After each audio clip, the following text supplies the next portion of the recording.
There is so much to learn about chess. Every day, or at least every week, I aim to learn something new. And in this game, I'm going to show you a very important concept called reserve tempi. An experienced tournament player can simply look at this position and know that white is completely winning, even though the material is equal.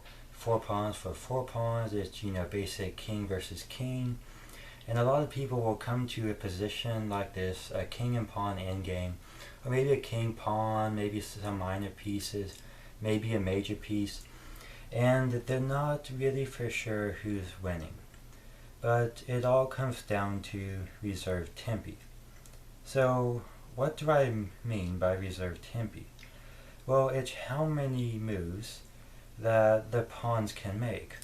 We can see that over here these pawns are pretty much locked, and moving the pawns would not be a good idea. So they don't have moves over here. Notice that this pawn moving forward or this pawn moving forward would not be a good move either, because the pawns would be lost.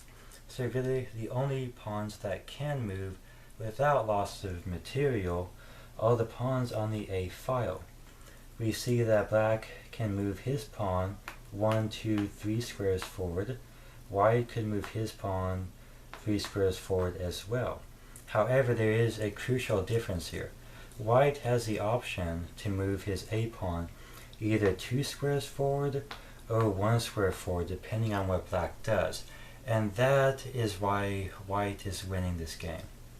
Now it's very important to watch this video to the end, because at the end I will have a link to another video that is exclusive. So only the people that watch this video will be able to see the second video. You can't find the second video by searching on YouTube, and I'm not going to tell you what it is because I want to leave it as kind of a surprise. Alright, so in this game we have two very strong grandmasters. John Nunn is playing the white side, and his opponent, Klaus Bischoff, is playing the black side. And what's really funny at this point is that black, being a very strong grandmaster, looked at this position, automatically saw that white had better reserve tempi, and just completely resigned. But let's go ahead and see why black resigned. It's black's turn to move, and king c6 is reasonable to try and create a passed pawn. White defends, king d4. And now we can see that neither player can move the king. If white moves his king, he drops his pawn. If black moves his king, he'll drop his d pawn.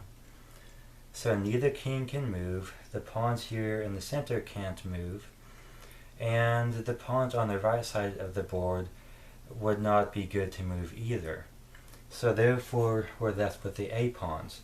Black makes a move, and it would be a huge mistake for white to play A3, because then black could play A4, giving white the move, and suddenly white must lose material. In this position, again, because white has the option of moving 2 squares forward, he can place black in Zugzwang and easily win the game.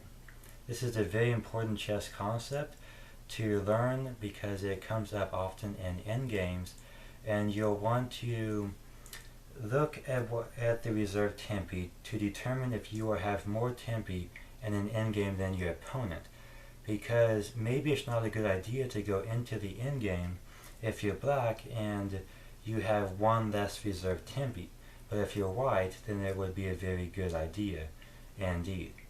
So thank you for watching this video, and check out my Blitz videos from the Synchrofield Cup, and check out this exclusive video appearing on the right side.